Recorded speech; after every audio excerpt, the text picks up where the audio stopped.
हिंसा मामले से जुड़ी हुई आपको बता दें कि सोशल एक्टिविस्ट सोनम वांगचुक गिरफ्तार। एनएसए के तहत वांगचुक की गिरफ्तारी हुई है। वांगचुक पर हिंसा भड़काने के कई गंभीर आरोप लगे हैं। गिरफ्तारी के बाद जोधपुर लाया गया। वांगचुक को जोधपुर सेंट्रल जेल में रखा जाएगा। आपको बता दें कि उनके ऊपर अब कई गंभीर आरोप लगे हैं। हिंसक भड़काने के आरोप लगाए गए हैं। लद्दाख के सोशल एक्टिविस्ट सोनम वांगचुक को शुक्रवार दोपहर पुलिस ने उनके गांव से गिरफ्तार किया था। उन्हें एयरलिफ्ट कर राजस्थान की जोधपुर सेंट्रल जेल भेज दिया गया है। वांगचुक पर राष्ट्रीय सुरक्षा कानून यानी कि एनएसए लगाया गया है, जिसके तहत लंबे समय तक बिना जमानत हिरासत में रखा जा सकता है और उनसे पूछताछ की जाएगी। सरकार ने वांगचुक को लेह में 24 सितंबर को हुई हिंसा का जिम्मेदार ठहराया है कि जो 24 सितंबर को हिंसा हुई थी उसमें जो हाथ है साफ तौर पर वांगचुक का है। ये सरकार की तरफ से कहा गया है, उनको जिम्मेदार ठहराया गया है पूरी हिंसा का। इस हिंसा में 4 युवकों की मौत हुई थी। 80 से ज्यादा लोग घायल हो गए थे और जिनमें से 40 पुलिसकर्मी भी शामिल थे। अब तक 60 लोगों को गिरफ्तार किया जा चुका है और इस पूरे मामले में ताबड़तोड़ कार्रवाई देखने को मिल रही है। लेह में हालात अभी भी तनावपूर्ण बने हुए हैं। लगातार चौथे दिन कर्फ्यू लगा हुआ है और स्कूल कॉलेज बंद है। एहतियातन प्रशासन ने मोबाइल इंटरनेट सेवा भी बंद कर दी है। प्रदर्शनकारियों की मांग है कि लद्दाख को पूर्ण राज्य का दर्जा मिले और इसे संविधान की 6ठी अनुसूची में शामिल किया जाए। इसको लेकर ये पूरा प्रदर्शन लेह लद्दाख में देखने को मिला और इस पूरे मामले पर अब कार्रवाई की जा रही है। सरकार की तरफ से साफ तौर पर वांगचुक को इस पूरे विवाद का आरोपी ठहराया गया है। गिरफ्तारी हो गई है और इस पूरे मामले में जांच पड़ताल की जा रही है। और अब बात कर लेते हैं शुक्रवार के दिन की, किस तरीके से यानी कि कल ये कार्रवाई देखने को मिली, गिरफ्तारी देखने को मिली। शुक्रवार को अचानक घटनाक्रम बदल गया और सोशल एक्टिविस्ट के खिलाफ ये कार्रवाई की गई, गिरफ्तारी की गई। अरविंद केजरीवाल का केंद्र सरकार पर अब निशाना देखने को मिला है। आज हमारे देश में तानाशाही चरम पर है, ये केजरीवाल की तरफ से कहा गया, जो कि दिल्ली के पूर्व मुख्यमंत्री हैं। कहते नजर आए कि तानाशाही अहंकार करने वालों का अंत बहुत बुरा होता है। ये ट्वीट उनकी तरफ से किया गया। केजरीवाल ने एक्स पर लिखा, सोनम वांगचुक के बारे में ये पढ़िए, जो व्यक्ति देश के बारे में सोचता है, शिक्षा के बारे में सोचता है, आविष्कार करता है, उसको आज केंद्र सरकार का पूरा तंत्र बेहद घटिया राजनीति के तहत प्रताड़ित कर रहा है। ये केजरीवाल की तरफ से कहा गया। बेहद दुख होता है कि देश की बागडोर कैसे लोगों के हाथ में है, ऐसे देश कैसे तरक्की करेगा। ये पूर्व मुख्यमंत्री दिल्ली के अरविंद केजरीवाल की तरफ से इस पूरे मामले को लेकर प्रतिक्रिया दी गई। एक और पोस्ट में केजरीवाल ने लिखा, रावण का भी अंत हुआ था, कंस का भी अंत हुआ था, हिटलर और मुसोलिनी का भी अंत हुआ था और आज उन सब लोगों से लोग नफरत करते हैं। आज हमारे देश में तानाशाही चरम पर है। तानाशाही और अहंकार करने वालों का अंत बहुत बुरा होता है और अब केंद्र सरकार पर जमकर निशाना साधते हुए नजर आए अरविंद केजरीवाल। कहते हुए नजर आए कि जो भी हो रहा है बिल्कुल ठीक नहीं है, तानाशाही चरम पर देखने को मिल रही है। सोनम वांगचुक के समर्थन में उतरी आप और साथ ही आपको बता दें कि और अब आम आदमी पार्टी साफ तौर पर समर्थन में उतरती हुई नजर आ रही है। शाम 7 बजे आम आदमी पार्टी का जंतर मंतर पर प्रदर्शन। हम कैंडल लाइट विजिल करेंगे, ये आदिल खान की तरफ से कहा गया है। उनकी तरफ से ये ट्विटर पर पोस्ट किया गया। ये पोस्ट आपकी टीवी स्क्रीन पर है। आदिल खान ने एक्स पर लिखा, केंद्र सरकार ने झूठे मामले में सोनम वांगचुक जी को गिरफ्तार कर लिया है।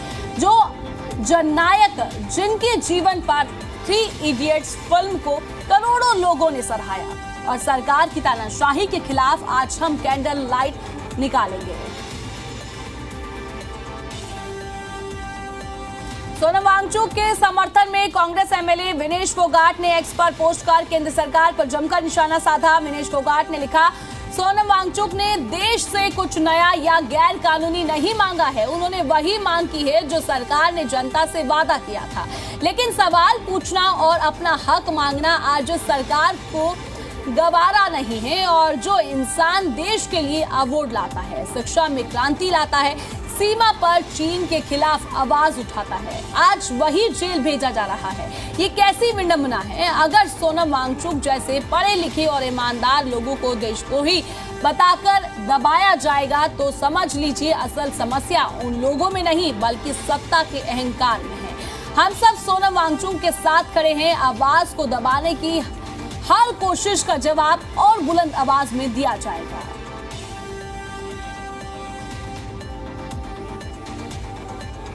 लद्दाख में हुए विरोध प्रदर्शन पर अनिल विज ने कहा कि नेपाल के कुछ नागरिक इसमें शामिल पाए गए हैं और जांच जारी है।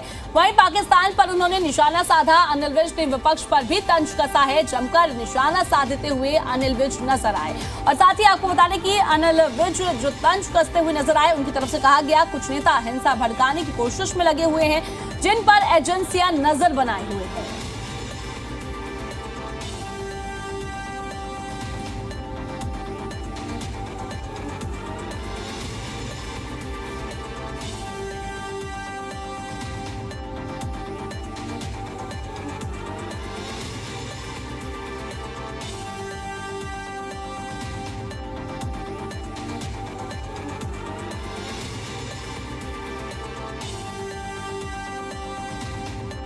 देखिए अब उसकी पूरी तरह से जांच हो रही है। हमारा जो लेह लद्दाख है बहुत ही शांति प्रिय क्षेत्र है, लेकिन कुछ ऐसी शक्तियां हैं जो देश की हिंसा को में बदलना चाहती हैं। कई घटनाएं हो रही हैं, सब तरफ निगाह है और हमारे कुछ विपक्ष के नेता शरेआम लोगों को उकसाने की बातें कर रहे हैं, शरेआम नेपाल और बंगाल का अनुसरण करने की बातें कर रहे हैं। तो हमारी जो एजेंसियां हैं वो पूरी तरह से इस पर निगाह रखे हुए हैं। देश का माहौल ख़राब करना किसी भी हालत में बर्दाश्त नहीं किया जाए। ये सब जगह पर नफरत फैलाओ और जो राष्ट्रवादी तत्व हैं, राष्ट्रवादी पार्टियां हैं, उनके खिलाफ लोगों में गुस्सा दिखाओ, ये सारा टूल किट का ही ये एजेंडा है। नहीं, अब देखिए पाकिस्तान तो एक पूरी तरह से जो है क्योंकि पिट गया वो और अपनी जेब मिटाने के लिए सभी उसमें इस प्रकार की कार्रवाइयों में लगे हुए हैं। दुबई में खेल के मैदान में भी इस प्रकार के इशारे किए जाते हैं जो लोगों को गुमराह करने के लिए, और ये खेल भावना के बिल्कुल विरुद्ध है कि खेल के मैदान में इस प्रकार से करना। उसी प्रकार से लोगों में भी झूठा इतिहास ये पढ़ाकर अपनी पीठ थपथपाना चाहते हैं, लेकिन सारा संसार जानता है कि पाकिस्तान की इस पर बहुत ज़बरदस्त पिटाई हुई है। जिस तरीके से लेह लद्दाख में हिंसा देखने को मिली और इस पूरे मामले पर अब सौरभ भारद्वाज की तरफ से क्या कुछ कहा गया है वो भी आपको सुनाएंगे, सुनिए। को मालूम था कि देवकी का 8वां पुत्र मेरी हत्या करेगा, तो उसने कोई भी पुत्र पुत्री जो है उसका जिंदा नहीं छोड़ा। ये सोचा पता नहीं यही ना हत्या कर दे। ऐसे ही आज केंद्र सरकार डरी हुई सरकार है। उत्तराखंड में छोटा सा प्रोटेस्ट होता है, इनको लगता है कहीं यही सरकार ना गिरा दे। लद्दाख में प्रोटेस्ट होता है, इनको लगता है सरकार ना गिर जाए। छोटे से प्रोटेस्ट से भी सरकार डरने लगी है। सरकार का अंत निकट है और सरकारें जानती है। अमित साहब गाड़ी की है दो तार। फिलहाल इस खबर पर हमारे साथ ज्यादा बातचीत के लिए दिल्ली से हमारी संवाददाता नीतू जुड़ गई है और साथ ही गुरुग्राम से देवेंद्र भारद्वाज जुड़ गए हैं। इस पूरे मामले पर बातचीत करेंगे। फिलहाल नीतू मैं आपके पास आना चाहूंगी। नीतू, जिस तरीके से लेह लद्दाख में हिंसा देखने को मिली, सोनम वांगचुक पर कई गंभीर आरोप लगे, उनकी गिरफ्तारी हो गई है, मैं आपसे पूरा मामला समझना चाहूंगी। किस तरीके से प्रतिक्रियाएं सामने आ रही है, वाद विवाद देखने को मिल रहा है? जी बिल्कुल, देखिए पहले तो ये लेह लद्दाख को पूर्ण राज्य का दर्जा दिलवाने की मांग थी, 6वीं अनुसूची में शामिल करने की मांग थी, संविधान की 6वीं अनुसूची में शामिल करना और पूर्ण राज्य का दर्जा दिलवाने को लेकर सोनम वांगचुक ने एक प्रोटेस्ट शुरू किया जो 35 दिन का था। 35 दिन वो प्रोटेस्ट पर बैठने वाले थे। अक्टूबर में जाकर ये खत्म होने वाला था, लेकिन ये उनकी गिरफ्तारी के साथ हिंसक प्रदर्शन हो गया, जिसके बाद 4 लोगों की मौत और लगभग 80 लोग घायल बताए गए। सरकार की तरफ से उन पर NSA की धारा लगाई गई, अरेस्ट किया गया और राजस्थान शिफ्ट किया गया। इसके बाद आने लगी राजनीतिक प्रतिक्रिया। आपको याद हो, इससे पहले भी सोनम वांगचुक ने जब किसानों का आंदोलन हो रहा था तब भी दिल्ली आने की कोशिश की थी और तब उन्हें बॉर्डर पर ही रोक दिया था। तब भी आम आदमी पार्टी ने खुलकर सोनम वांगचुक का समर्थन किया था और कहा था कि उन्हें दिल्ली क्यों नहीं आने दिया जा रहा है। गाजियाबाद बॉर्डर पर ही उन्हें रोका गया था और वहीं से वापस भेज दिया गया था। गाजियाबाद और दिल्ली का वो बॉर्डर लग रहा था या हरियाणा का कोई बॉर्डर था जहाँ उन्हें अरेस्ट किया गया और वापस उन्हें भेज दिया गया। उनकी अरेस्टिंग उस तरह से नहीं हुई थी, जेल में नहीं रखा गया, एक तरह से हाउस अरेस्ट करा गया था। इस बार भी सोनम वांगचुक का जो प्रदर्शन है उन पर एनएसए की धारा लगाई गई, क्योंकि सरकार को शक है कि इस जो ये विरोध प्रदर्शन हो रहा है इसमें बाहर के देशों का भी समर्थन है। अब आम आदमी पार्टी की लगातार प्रतिक्रिया आ रही है। सिर्फ आम आदमी पार्टी नहीं, कांग्रेस में फिलहाल सोनम वांगचुक के समर्थन में है। जयराम रमेश का भी स्टेटमेंट सामने आया जिसमें उन्होंने कहा कि अब देश में किसी को प्रदर्शन करने की आज़ादी नहीं है। आम आदमी पार्टी की बात करें तो आम आदमी पार्टी के मुखिया और पूर्व मुख्यमंत्री अरविंद केजरीवाल ने उनका समर्थन किया है। सौरभ भारद्वाज के स्टेटमेंट सामने आए हैं कि क्या कहीं भी ये प्रदर्शन हिंसक था, क्या कहीं भी उन्होंने कुछ ऐसा बोला जो हिंसा भड़काता है। इतना ही नहीं, जो सौरभ भारद्वाज का स्टेटमेंट है उसमें तो उन्होंने कपिल मिश्रा जो भी दिल्ली सरकार में मंत्री है उन पर भी एलिगेशंस लगाए। कहा कि कपिल मिश्रा एक जगह खड़े होते हैं, भाषण देते हैं, बच्चे जिसमें शामिल होते हैं और 40 लोगों की मौत हो जाती है। दिल्ली दंगों का जिक्र किया उन्होंने, लेकिन सोनम वांगचुक तो शांति से प्रदर्शन कर रहे थे। इसके बाद संजीव झा आम आदमी पार्टी के विधायक, उनका भी स्टेटमेंट सामने आया। अतिशी जो पूर्व मुख्यमंत्री रही हैं दिल्ली की, उनका भी स्टेटमेंट सामने आया। उनका कहना है कि अगर इस तरह से किसी नेता को, किसी प्रदर्शनकारी को देश में प्रदर्शन नहीं करने दिया जाएगा तो ये कहीं ना कहीं संविधान पर सवाल खड़े करता है, जिसको लेकर आज आम आदमी पार्टी शाम में 7 बजे कैंडल लाइट मार्च भी करने वाली है और वो सोनम वांगचुक के समर्थन में होगा। सोनम वांगचुक फिलहाल राजस्थान में। एनएसए की धारा को अगर मैं आपको समझाऊं तो अगर किसी पर एनएसए की धारा लगती है तो बिना आरोप के भी उसे गिरफ्तार किया जा सकता है। 12 महीने जेल में बिताने भी पड़ सकते हैं और सबसे बड़ी बात, जमानत के लिए आप कह नहीं सकते हैं। यानी अगर आप पर एनएसए की धारा लग गई है तो बेल का कोई प्रावधान नहीं है, आपको जेल में रहना होगा।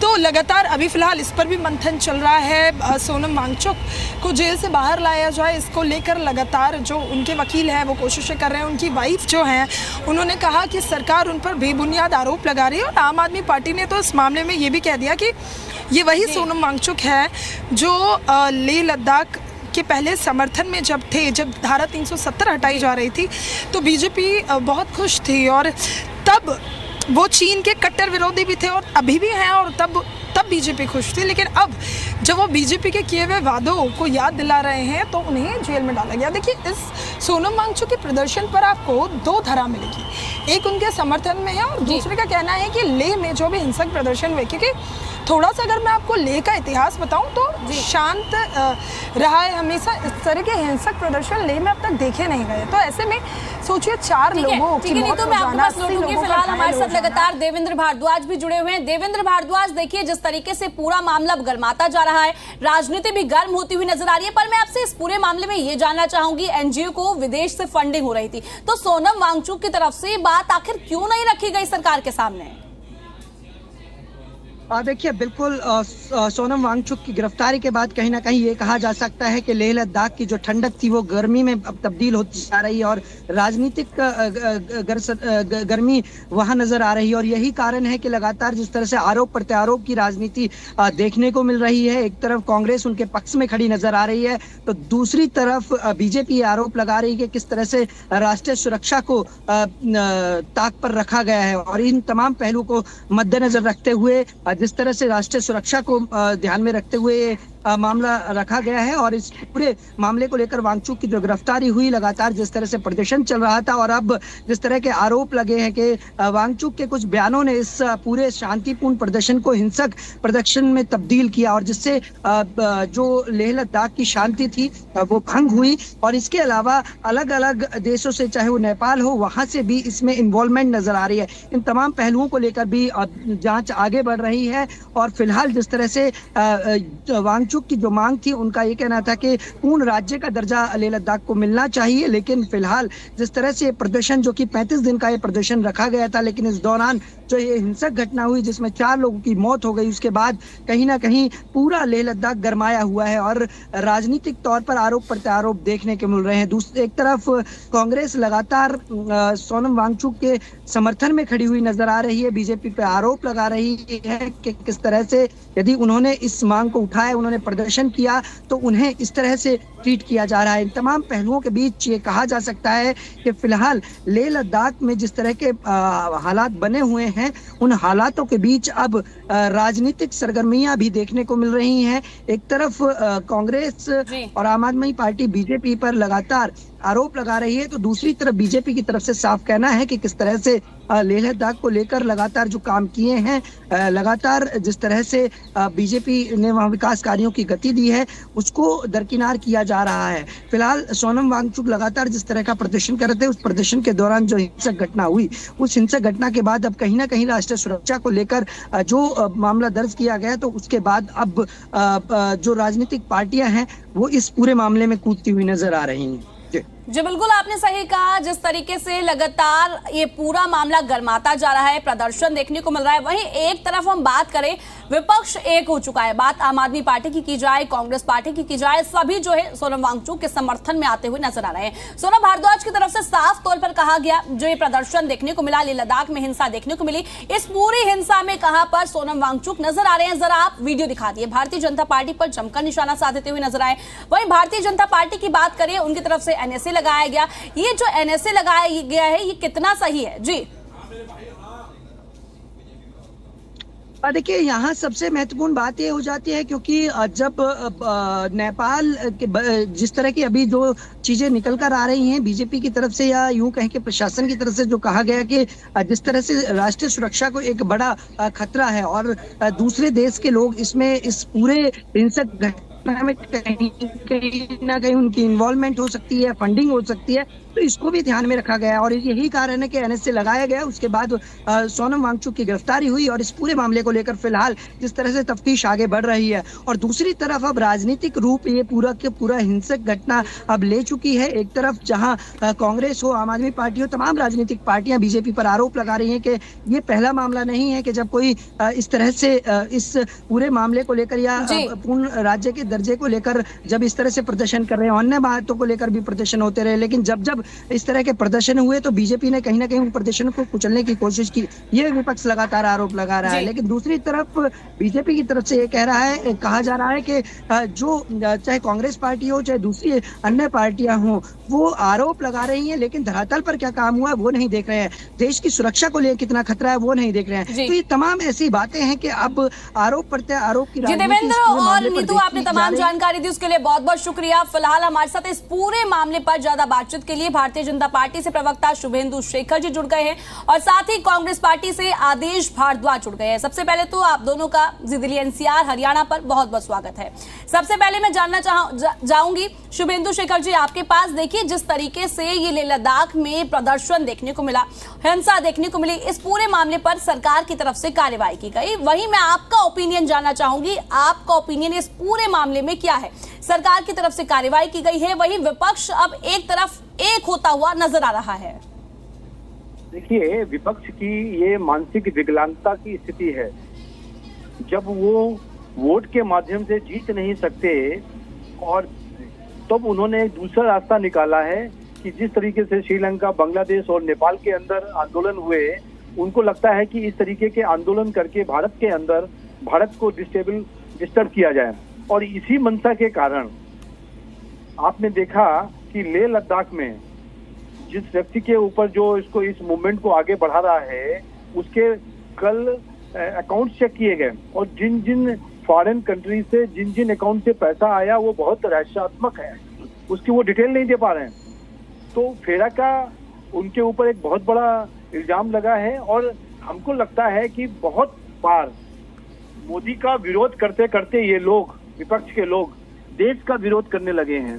इनको लगता है कि देश को विकसित करो, देश में जगह जगह आंदोलन खड़ा करो, जिससे कि देश अनस्टेबल होगा तो शायद वो जीत सकते हैं। इस मंशा के कारण आम आदमी पार्टी और कांग्रेस पूरी तरह से कभी जात के नाम पर, कभी धर्म के नाम पर, कभी किसी और नाम पर, कभी मणिपुर के नाम पर, तो कभी ये अब लेह लद्दाख के नाम पर, अभी आपने देखा वोट चोरी के नाम पर। और जो राहुल गांधी जी का स्टेटमेंट आया था कि जेन नेक्स्ट बिल्कुल तैयार है आंदोलन करने के लिए, तो इनकी मंशा विदेशी ताकतों के साथ मिलकर भारत में एक डिस्टरबेंस पैदा करना है, ऐसा मेरे को लगता है।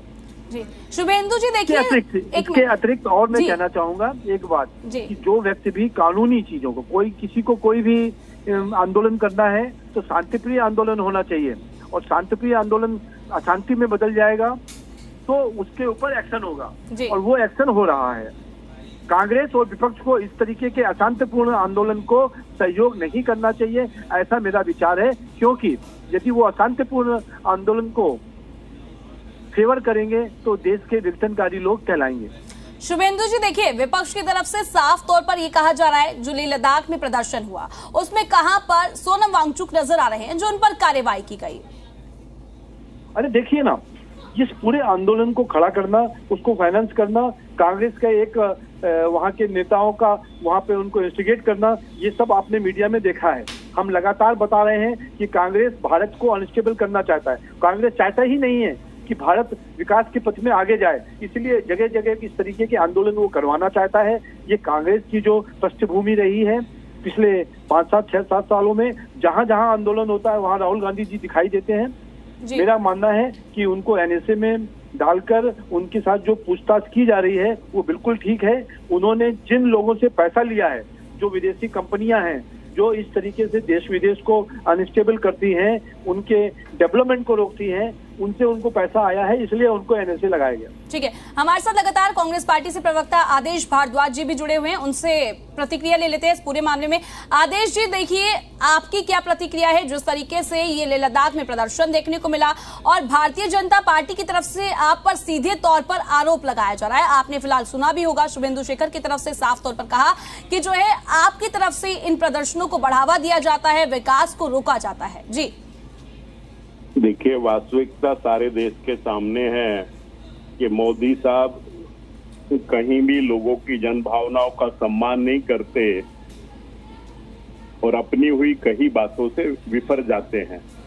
आदरणीय मोदी जी ने लद्दाख के लोगों के साथ कुछ कमिटमेंट किए पिछले चुनाव में, एक भी कमिटमेंट जो उन्होंने किया वो पूरा नहीं किया।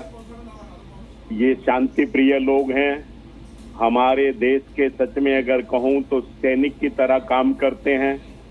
कठिन परिस्थितियों में भारत की सीमाओं की रक्षा भी करते हैं। एक बहुत बड़ा तबका इनमें से फौज में भी काम करता है, लेकिन सरकार उनकी जन भावना का सम्मान नहीं करती, उनके भावनाओं के विपरीत काम करती है। और सोनम वांगचुक जैसा व्यक्ति जिसको दुनिया ने बहुत सारी जगहों पे पुरस्कृत किया, अगर सच में कहें तो हर साल उनको कहीं ना कहीं एक अवार्ड मिलता रहा, चाहे वो वाजपेयी जी की सरकार का समय हो, कांग्रेस की सरकार का समय हो, मोदी साहब की सरकार का समय हो, और उनके द्वारा दिखाए हुए साइंटिफिक तरीके से बहुत सारी चीजों को हमारी सेना ने अडॉप्ट किया और दुनिया स्विट्जरलैंड जैसे संपन्न देश भी जो है वो कहीं ना कहीं इनसे शिक्षा लेते हैं और इनकी उस शिक्षा के बदले में इनकी यूनिवर्सिटियों को कहीं ना कहीं प्रोत्साहित करते हैं और दुनिया के बहुत सारे देश करते हैं। किस तरह से ठंडी जगहों पे किस तरह से बचा जा सकता है, ये तमाम चीजें उन्होंने साइंटिफिक रूप से सिद्ध की और पूरी दुनिया ने उनके लोहे को माना। लेकिन दुर्भाग्य से कहना पड़ता है कि आज सरकार ऐसे ज्ञानवान व्यक्तियों की किसी भी बात को संज्ञान में नहीं लेती, उल्टा उनकी बातों को कुचलना चाहती है, उनकी आवाज को दबाना चाहती है। आपने देखा कि किस तरह से उत्तराखंड के अंदर नौजवान इतनी बड़ी संख्या में सरकार के खिलाफ आए। 2-3 दिन पूर्व गृह मंत्री बिहार के अंदर किस तरह से बोल रहे थे, उन्होंने पूछा राहुल गांधी किस लिए आए। इतने बड़े जनसमूह ने कहा कि वोट चोर गद्दी चोर। तो ये दरअसल लोगों ने पहचान लिया है कि सरकार की करनी और कथनी में अंतर है। शुभेंदु जी का मैं सम्मान करता हूं, बहुत ही अच्छे साथी हैं, उन्होंने कम से कम मणिपुर की चिंता या उसका नाम तो लिया अपने संबोधन में।